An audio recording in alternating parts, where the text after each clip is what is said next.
Hey, it's the Chubby Bartender Podcast with your host, Jason Gillum and Chad Reynolds. With a special guest each week. Sit back, relax,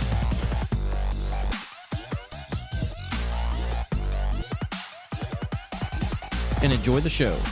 All right, hey, we're back for part two. Part two? We had to take a pee break. Yeah, it's Tyler, my fault. We good, Tyler? We're good. The squirrel bladder is infected.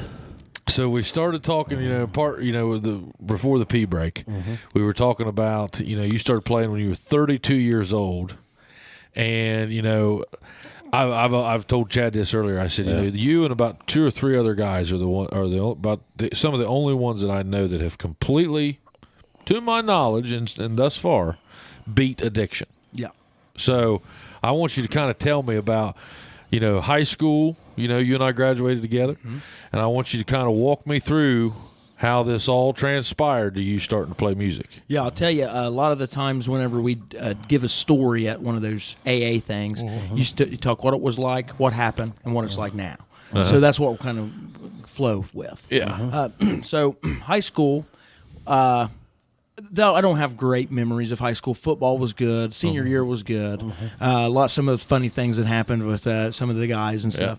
But after high school, I tell you, I really wanted to get into the partying because I really wasn't allowed when I was in high school. My parents were very strict about making sure you went to school every day and get good grades and all that stuff. Well, when you get out into college, there's no chains on you.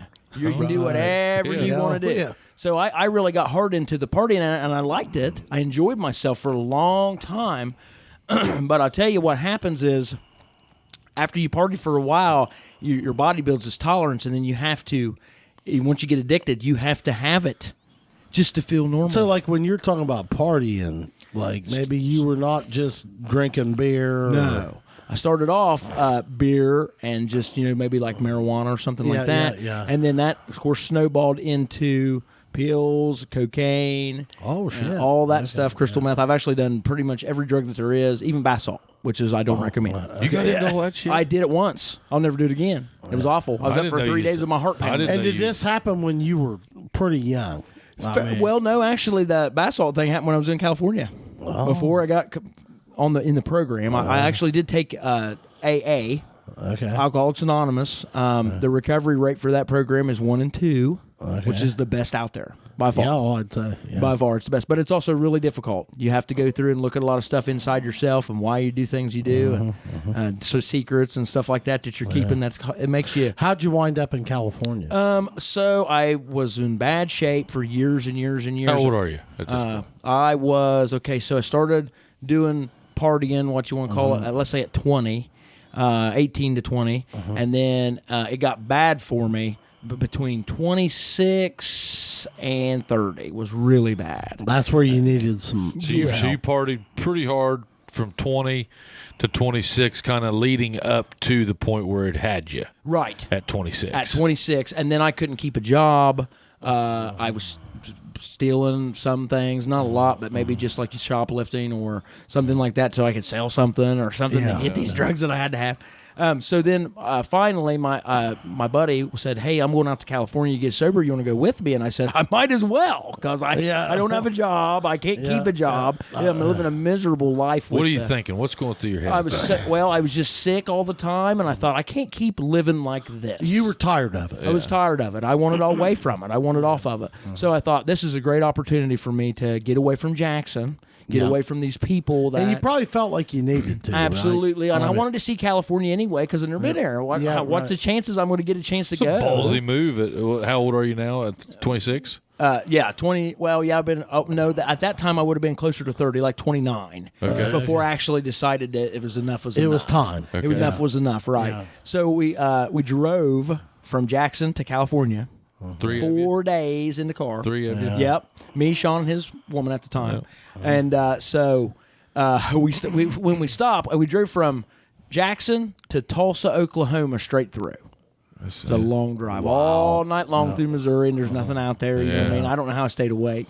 But anyway, when we got to Tulsa and we stayed in a hotel, and they said, next day, she said, do you want to go straight to Palm Springs, or do you want to see the country? well, how much is this going to cost? It's free. We'll see the country.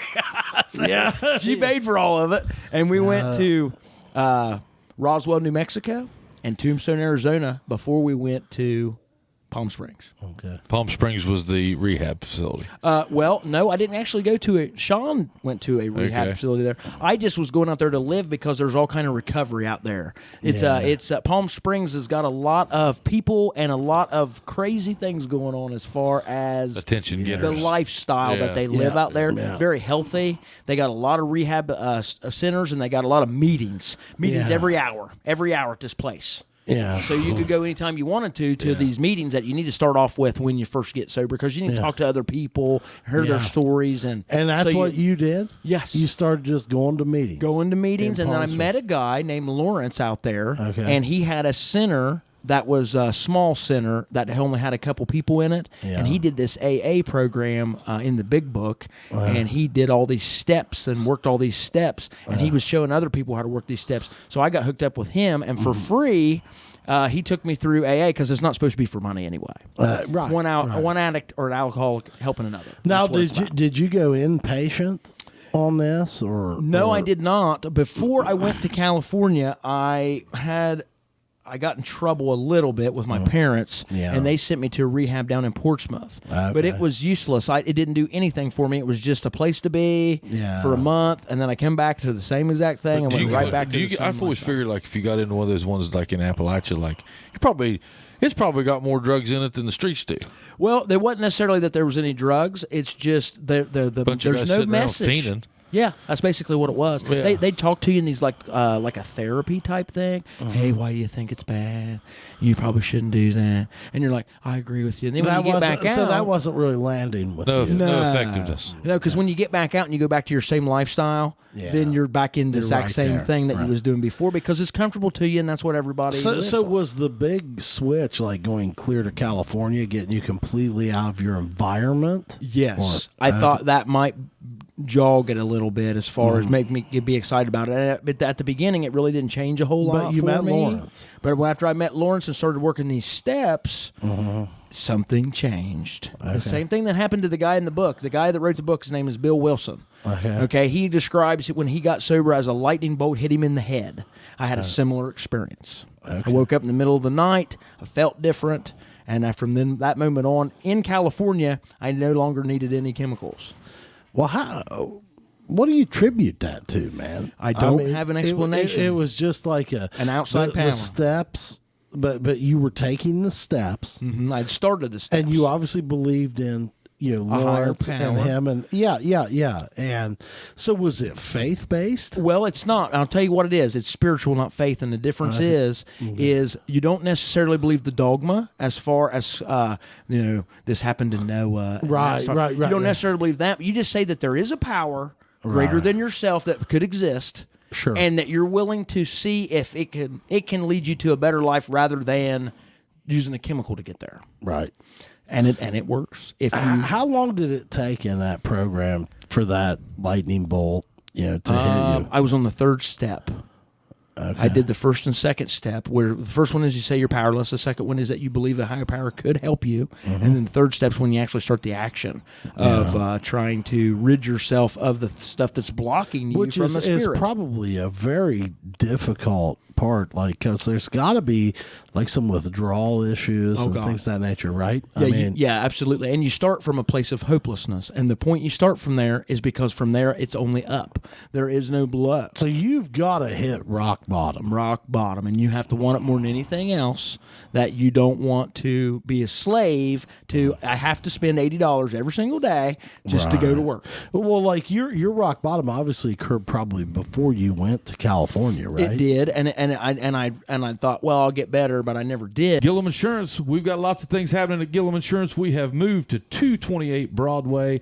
Right now, guys, with COVID and the pandemic going on, don't be the one caught without life insurance. So give us a call, call 740-395-0357. Construction projects? Think Geiger Brothers of Jackson. All your construction and engineering needs. Scott Massey, friend of the program. Look him up. 740-286-0800. Because of withdrawals and because of that type of feelings, because it messes with your mind. Sure. Your mind is messed up, and you get real depressed, and you feel better if you have the drug. So then your brain tells you that, hey, you feel bad now. If you would go ahead and get it, you will feel better, and you believe it because how can you lie to yourself? But you do. Yeah. Your brain is not. This is not a trustworthy machine. How did you personally get over that hump? The steps helped you uncover the reasons up here, all the bull crap, because you tell yourself lies and you believe it. And as you fill yourself up with all those lies, you have to get rid of all that lies that you tell yourself. And then you come to realize this is all my fault. Yeah. I did this. It's no one else's. A lot of people blame other people. Like they'll say, oh, you're around them bad people. Yeah. And I guess being around it's a bad idea. Like, I won't go around it just in case my brain would say, oh, you've been sober long enough. No, but I don't go around anybody that uses or anything like that. All my friends are sober or sober. Maybe they drink or something. But as far as... just so people don't know we're assholes, you brought us this. Yes, I did. Well, and here's the thing. I didn't quit drinking because it was an addictive problem for me. I quit drinking because, one, it makes me sick. And two, it... lowers your inhibitions to allow you to lie to yourself. So one drink doesn't hurt nothing. I can take a drink, no problem. Right. Drunk, don't want to be there. Don't want to be there. That's a bad idea. It's just not a good idea. And once you get sober and you're sober for a while, where you are, this thing begins to work correctly again and says, hey, this is not where you need to be. Right. This is going to lead you back to that where you didn't want to be again. Right. Yeah. Right. So, well, I'll tell you what, man. It sounds to me like it takes a huge amount of willpower and self-discipline. Discipline is a huge part of it. Later, initially, you're powerless. You have no power. Okay. So you just kind of go with it, and you use the other power that this energy that you feel. Like how do you flip the switch, man? The switch flips on its own. Okay. It did it automatically. Like I said, I wanted it. I worked for it, and then the switch flipped on its own to allow me to get on the other side of the mountain. Well, I mean, you've been very successful with that. Yes, because once I got success with sobriety, I didn't want to give it up. This is the best my life's ever been, ever since high school. Well, how were you able, though, like, man, I mean, honestly, in our area, I mean, this is a problem. Big problem. Everybody in the room's been affected by this. Yeah, I mean, I've lost a brother-in-law. Yeah. How many friends have we buried? 3 recently. Recently. That's what I told Chad, last time you and I hung out was at one of them's funeral, and we went up to the brewery afterwards, and me, you, and Vince. Yeah. And, it's been... You've beat it. You've done a great job. I'm curious. Like, what mechanism do you have to cope with that? And then you see your buddies, like these right succumbing to this. Yeah. Is that what it is? Like for you, like did you kind of say, hey man, I'm going to take that time and I'm going to move it to something else? Well, I'll tell you what it is. Okay, so a lot of people, let's say some people get off drugs by taking other things like Suboxone. Okay, so a lot of people are on pills and they take this Suboxone. What they did, they replaced that addiction with that one. Okay, so instead of doing a chemical addiction, I replaced my addiction with music addiction. Yeah, which so not chemically doesn't involved. hurt you. Matter of fact, you get the same feeling as I would get if I were to do some sort of chemical. Right, but it's not hurting my body and my mind in any way, right? But it's just as intense. Yes, I get them tingles all down through my body. Did you learn like a self-support system? And like, I know you got a great family. I mean, I'm sure you had a support system intact. But like, did you kind of learn something? Well, he'd got to the point where I think they'd pretty well washed their hands of you. Yeah. Well, they had, and Yeah. I'll tell you, here's where it is. And Hey, have you ever heard of AP Prep? Look them up at apprep.info. If you want to earn the day and be your best you, they got boxing classes, they got individual classes for your kids. So look those guys up at apprep.info in Chillicothe, Ohio. You'll be glad you did. The Munn family with your local McDonald's of Jackson, Wellston, Oak Hill, and MacArthur. Need I say more than pull in, get the app open, and pull in spot number 5, and let's go for number 6. at the end of that program, you do a thing called where you make amends. Oh, You go back to all the people you wronged, and you say, hey, listen, I know I wronged you. I'm so sorry that it happened. I was not in my right mind. And then what can I do to make it right with you? And they'll say, just stay like you are. right. Stay Oh, sober. yeah. Don't go back. Well, yeah, it's not like they don't love you, man. Right. I So mean, to be honest, that part is really rewarding when you go talk to, even it could be people you don't necessarily really know. Yeah. Maybe it's somebody that you done something wrong to. Hit their car and then just left the You scene. probably had guys do that to you, didn't even know that was part of the steps. You know, guys, I've had guys come up to him and be like, hey, man, you know, if I've done anything to you in the last Yeah, couple of years, yeah. I'm sorry. That Yeah. wasn't me. Yeah, I have. You know, so that's probably part of those steps. It's a huge all the steps are extremely important, but that's like step 9. That's like when you're coming out of the end of it. That's when you're starting to feel pretty good again, man. Yeah, you're back Like, to you're- somewhat of normal, at least a normalcy that you can build off It of. can build your confidence. Yeah, absolutely. You know, because man. you're probably coming out of yeah. that beat down. Well, yeah, like when did you start getting confident? Like, look, man, I'm not going back there. Well, I mean- and I'll tell you crazy. Okay, so I started feeling confident after I got through the secrets and stuff. Got that stuff out of me and realized what was really going on. The reason I really thought I said I had all these excuses for why I had to have that stuff. Oh, yeah. But they were excuses. So once we got rid of the excuses and I found out the real reason why I had to have it and overcame that, Yeah. that was really Then the you part. didn't need it again. Well, not so much now, but I'll tell you what happened. When I was out in California, it was all perfect. I'm in a controlled environment to some degree. Sure. Came back to Jackson and started. How long till it hit you again? 3 months I mean, that tested after you, being I'd back. say. Yeah. I started to be like, oh man, I'm bored or whatever. That's a big problem, being bored. I wasn't playing music yet. Still, because I come back at like 30-ish, 31-ish, and I had really just started to think about music, but I hadn't gotten good enough to where I could play anything. Sure. So I was bored a lot, and I did get back on it for a little while, for probably a month, and I was so miserable afterwards. Kind of like when you I was quit gonna say, cigarettes like, yeah, and like then you go back to where smoking. was your mind on that? Like, I felt you guilty. knew it was bad. Guilty. Right. Okay. I did it, and I thought, oh gosh, just like horrible guilt. Yeah. And then I said, I'm not touching it again. And then I maybe go a while and then do it again. And then finally, I said, I'm giving this up, man. I'm giving it up. And 10 years ago, I was working at Little Caesars, and I decided I'm not going back, and I stopped, and I've never went back since then. And music probably came in. Absolutely, got to have it, because if I don't, and I get real bored bad. Yeah. I get these crazy thoughts. This thing starts going. Well, I mean, you've always worked somewhere, worked really hard. Functioning. done I was yeah. a functioning addict. Okay. Yeah, there's a lot of them. You think maybe what woke you up a little bit? Chad and I are dads. I know you don't have any kids, but do you think maybe the awakening? I mean, I know you. Hell, I've known you all my life. I was telling Chad earlier. Probably you might be one of the first dudes I ever met. Truthfully, I mean, your aunt's my aunt. Right. So Exactly. we were at family stuff at the same age. Yeah. And I know that had to just rip your soul out whenever your parents kind of was like done. Oh, absolutely.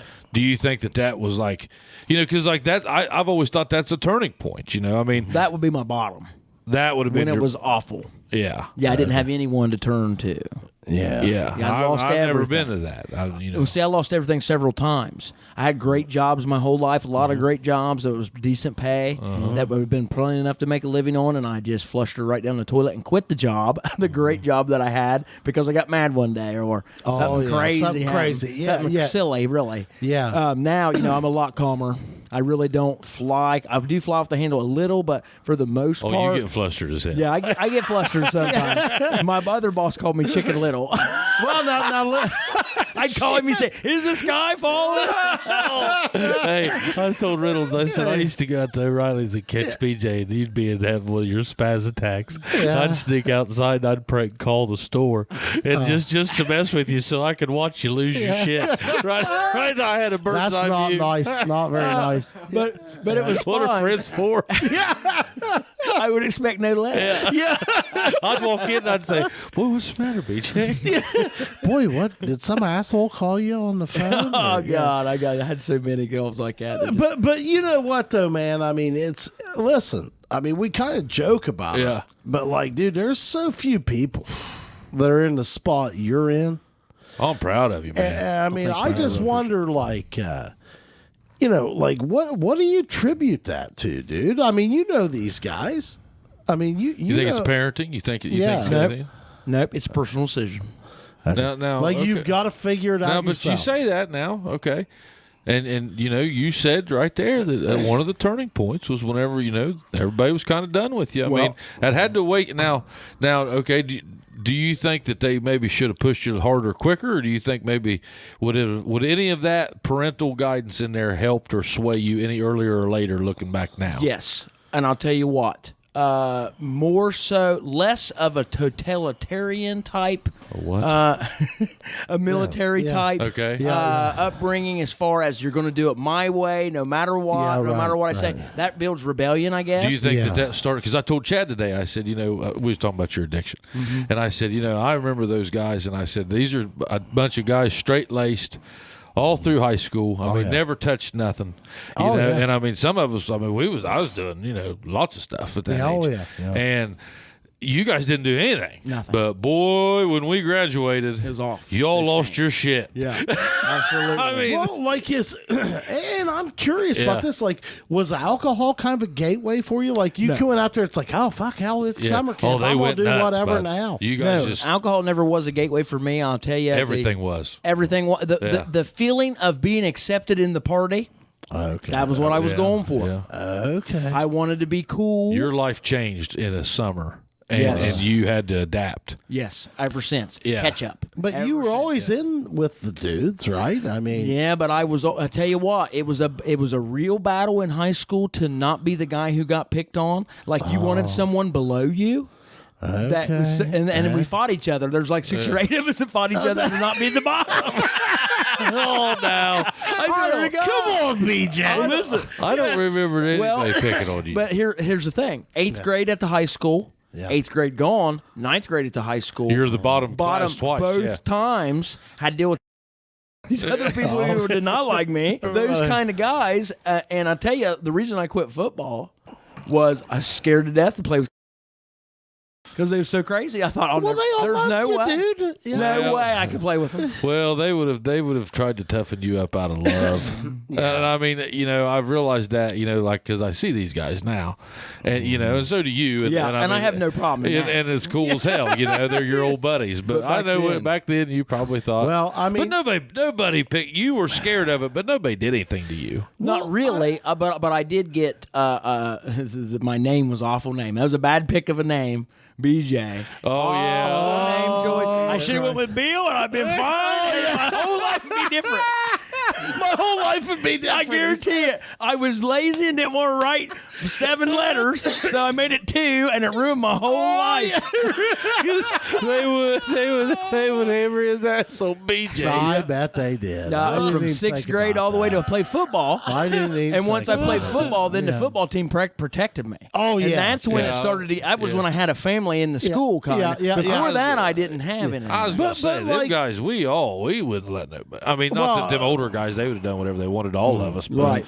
But, I mean, no, I don't remember anybody in our class ever messing with you. Like so, I played freshman football, and then 10th, 11th, and 12th grade was really I had fun.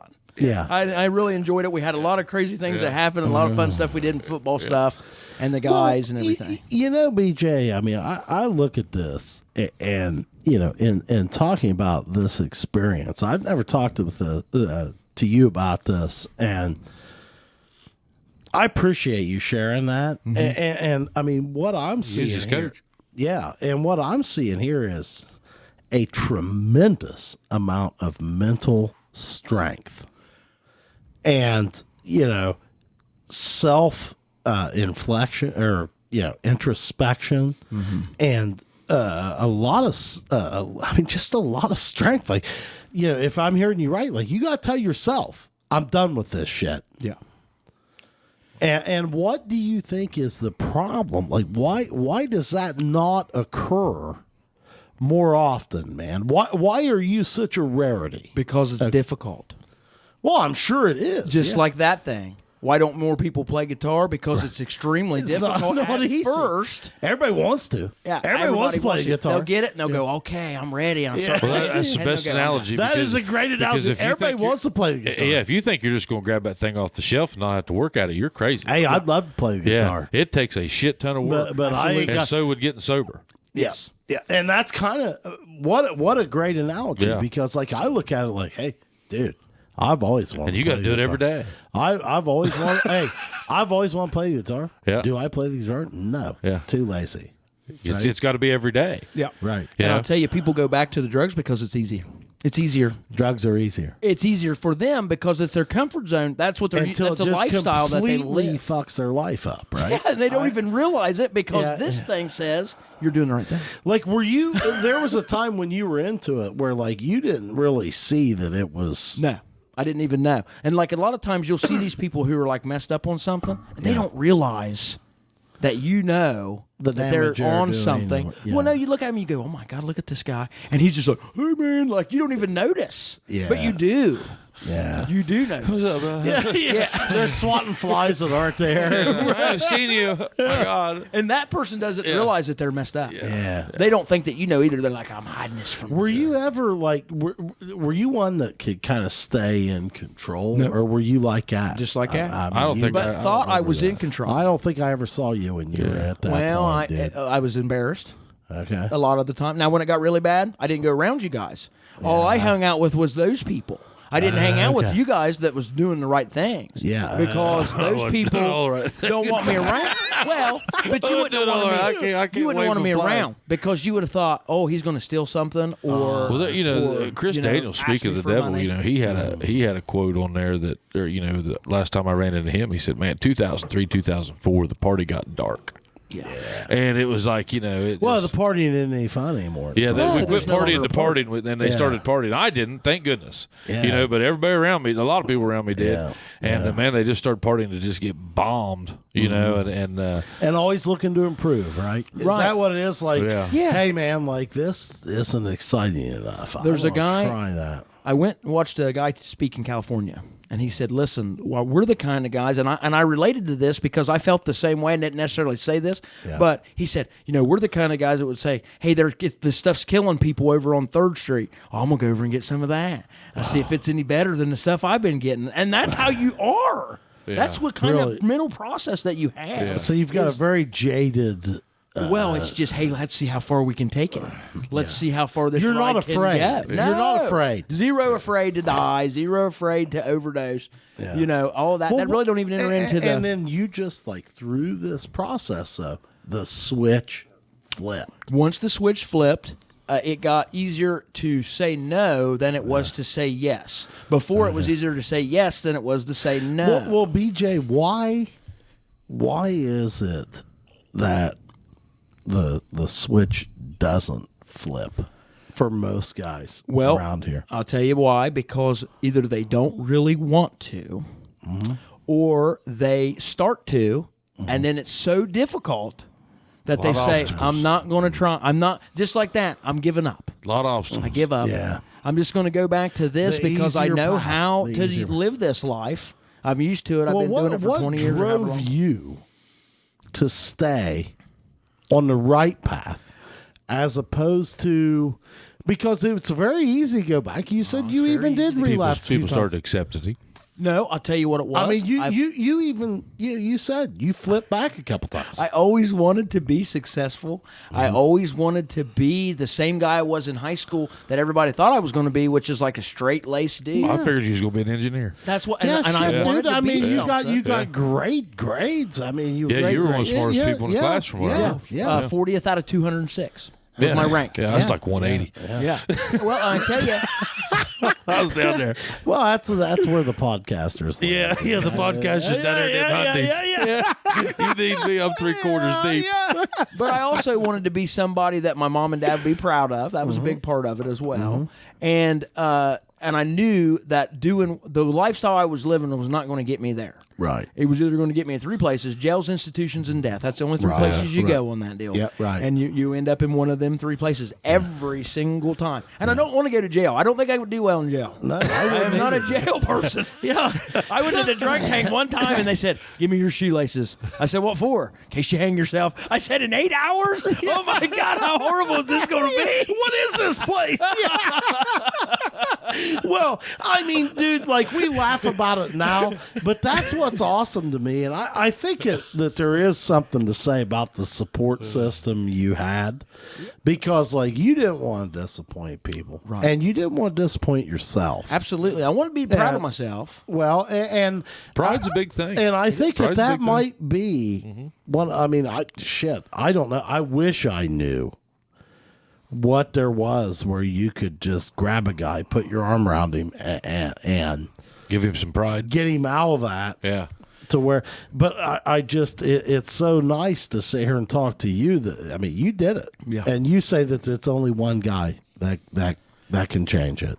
Yeah. Well, yeah. I mean, if you want it bad enough, if you realize that you're going to either be in jail, Yeah. be in a rehab, or die from And this that's kind of what it problem. was. Like you were running that calculus through your brain. And at the time when you're messed up, Yeah. you welcome any of those things just because you just gave up on Miserable. You're Miserable. miserable. Yeah. Miserable life. You don't have, And then have you've some kind of fun, got, but you it's know not what much. though? You kind of got to find that thing, whatever the hell it is. To it replace might it be with. music. It might be having kids. Or Exercise. It might be exercise. lot But, of guys try some, exercise. something might flip it. And then all of a sudden it's like, you know what? I'll be okay without that bullshit. Yeah, well, right. And now you say, hey, I'm perfectly fine with doing this excessively. That's not bad for me. Well, and listen, I'm sure that, you know, your parents and your support group, they were all in. Oh, absolutely. Like, I mean, Absolutely. All my hey, friends, all my parents, all Yeah, my yeah. family. Yeah. Was definitely, because why would, you don't want to see somebody in a bad situation or a bad Oh Jesus! state. You know, I mean, my God, I probably encountered you during those times, so I didn't realize. No, where you probably you didn't. were. He didn't come around. But my God, dude, Yeah. I mean, I'd have thrown my arms around you. I mean, like, I know you would've. I just don't like. It's horrible to think that somebody is there, and I mean, we've lost too many, man. Oh, yeah. And I'll tell you what happens too. Like normal people feel awful because, okay, so not everybody becomes addicted. That's another thing. Not everybody. Some people can do it and control it their whole life and it never changes nothing. Other people have addictive personality and it goes way too far. But I tell you what is normal people will look at you and go, what can I do? And there's nothing. And like they you want to can look do. at them like, dude, nothing. Nothing. Leave me alone. Yeah, there's nothing you can do, and Let they me feel work. horrible. Yeah. They feel horrible because they cannot help you. But it is a personal thing, and you have to find something at the beginning that you can consider to be a higher power of some kind Yeah. to take your problems to, and take your how am I Well, going to and make you it don't through this need guys day? like me and Pudge who are looking at it like, you know, we're thinking of it from our own perspective. Like, dude, what can I do? Right, Let's exactly. let's You can't love them let's sober. get you. Yeah, let's get you off of this. Yeah. Well, yeah, I told you here recently. I had a shot. I thought I could fix something. I always thought if I had a chance to intervene, Yeah. I thought, well, I could do that if I just had the shot. Well, I had the shot and I couldn't intervene. Well, I mean, and it sounds to Yeah. me like that's not really the case. And I'm not taking it personally. Yeah. You know. Well, I mean, Don't take it. the shot is like they've got to have it themselves. Yeah, right? yeah. And I'll tell you I what, tried. if that person ever would get better, they'll remember that you tried to help them. Yeah. They'll say, man, you said you came and talked to me that day, and that's one of the reasons why I decided I probably had a problem. Maybe I should get better. Did you have people confront you, man? Yes. Mom and dad all the time. Well, Hey, this of is course, awful. But yes, I've had people confront me as far as like, hey, you done me wrong. Did any That of kind it of stuff. land? Like Afterwards. did anybody ever hit you like while you were doing that? Did anybody ever hit you to where you thought, "Fuck, I got to fix this"? It did. Well, not that I had to fix it, that I had to escape from it. I can't deal with this. You just ran away. From I ran away. I can't deal with it. Do another thing. I feel better. I'll worry about that 10 years from now if I'm still alive. That's their thought process. They And can't you were reach you. okay with that. Right, but once you get better, then you're like, man, I got to make sure I make that amends. I got to go back and talk to that guy. Yeah. Because you remember it happened. Oh, you do? It just mortifies you so bad you bury it. Yeah, well, You but bury I it mean, in chemical. But man, that's got to be tough going back to people like. It's very tough. Very tough. I didn't make every single one. But does it feel? I'm willing to if they Does it feel? comes up. Does it feel good to do that? Or- Yeah, as long as you're willing to make, because some people you can't find. You Oh, can't yeah, find them, or they yeah. passed away, or something happened to them, they moved away. Yeah, right. But I'm willing to make the amends. If they would come up to me and say, hey, man, you did this wrong to me. What can I do to make it right? And they say, this is what it takes. I'm going to do it. No And shit. then that amend will be made as well. So, and then I'll feel better from doing that because I fulfilled I fixed the wrong and fulfilled my end of the bargain as far as saying, hey, I'm sober now, I'm a different person, and I'm willing to make it right, whatever it takes. Yeah. Most people just want you to stay sober. Well, I mean, I don't absolutely. I mean, but I mean, I don't want to take this dark, but like, how does it feel? Like, I know how Pudge feels, and how I felt with these guys we've lost. Like I coached that you were best friends with. I mean, how does it feel for you, where like you can kind of relate to what they were going through? I relate 100%. And all that. I feel what they were feeling. And you see that. How does that hit you, man? Hits me hard. Does it hit you in a different way? Or I mean, I feel so bad for them. I know exactly what they were going like through. there's probably I know exactly how not a dark. man that's happened to that you're like, well, I mean, that guy's terrible or whatever. I mean, you're kind of like, I know. Yeah. I've tried to help them too. I mean, this is tough. I even did a little bit of the program myself. I had a little class that I taught. Yeah. And I tell you, that went well for a while. And then eventually I got a person who went right back to it, ended up dying. I gave it up because I thought you couldn't handle it. I thought this is my fault because I was trying to help them, and yet But the you help know I was better trying to than give. that because well, you've- now I do. yeah, I feel, yeah, right. I don't feel as guilty now, but when I was doing it, because that was when I first got sober, I was really high on the program, and I really wanted to push it out to these people that need it. You get excited about stuff. Get very excited about stuff. Yeah. Very excited. I was here 20 minutes early, sitting outside my car like, is it time? I better give him 15 more minutes before I knock on the door. Well, let's go for part 3 another time. Absolutely. So, BJ, BJ, thank you, man. Thank you, sir. Thanks Cheers. for opening it up. cheers, bud. boys. Yeah, cheers. You got With your an Diet empty glass, Pepsi I there, got- you yeah. know. So I'm out, but I love you, man. got to say, hey, where can they Take find care. you? Yeah. Yeah, Well- let's talk a little bit about what you're doing. Okay, Yeah, where so can they find you? I'm working at Napa Auto Parts in Jackson, which is Jackson Implement. Yeah. it is an independently owned business. They do dealer Napa parts, so we do sell Napa parts there, amongst a whole bunch of other things. It's a great thing. Iron City Implement had bought the business, and they are restoring that building. They are, yeah. And they're keeping that historical building to be something that Jackson can be proud of again. We want to make And the Napa's implement back to always its been foundation. foundation, and we want to bring that store back to its golden days. I mean, love that the place has Jackson been there pride in this, forever. gentlemen. Oh, yeah. I yeah. love it. So, I love so they can catch you and Tyson down there. Yep, anytime. Yeah. Actually, you know, hey, the shameless plug for my boys. Maybe two of Jesus, Jackson's most eligible bachelors. Best friends. Yeah. Well- Yeah, my God. Where are the women? Yeah, I mean, him and Tyson sitting down there making all this Jackson money, Implement. you know? Yeah, I making mean, all this money. Tyson Just and BJ. killing it. And Bill. yeah. Is that why everybody, they're like, I'm like, where's BJ? They're like, Bill? Yeah. You've been changing it, I haven't changed you? my name. All right. We're not allowed to call you BJ. Yeah, you can. People that already call me that, I I was accept it. going to say, all right. you're Hey, talking to the wrong name guy. Well, Okay. hey, listen. Bill Wildman. Yeah. Junior. Bill Wildman Jr. And that's what we should put up on this. Okay, thing. yeah, I guess. Yeah. Bill Don't ever Wildman. call me Pudge again. Don't ever call me Pudge Let again. me call you Jace. Well, yeah. You know, don't ever call. If I can't call you BJ, you're not allowed You to call me. can call me BJ. When I introduce myself to someone new, I just go ahead and Oh, say I know. Bill. I'm with you Yeah. about One, that. I'm old, and Bill BJ's like There a you kid's go. name, That's kind good. of. Yeah, you know. you're there. That's Yeah, all good. right, That's fine. good. You'll be Bill. All right. Look Bill up. Down at, in Napa. Go see him and yeah. Ty and the boys. Hey, like and subscribe, hit the button, and check out part 1 if you like this one and you didn't see part 1 yet. Go back and look at the first part. Hey. Talks all about his album. Yeah. Like and Subscribe. Hey, get ready too. Big announcement coming up. Big, Oh, we big got announcement. We might be big. changing our name. Get ready. Maybe. Yeah. See.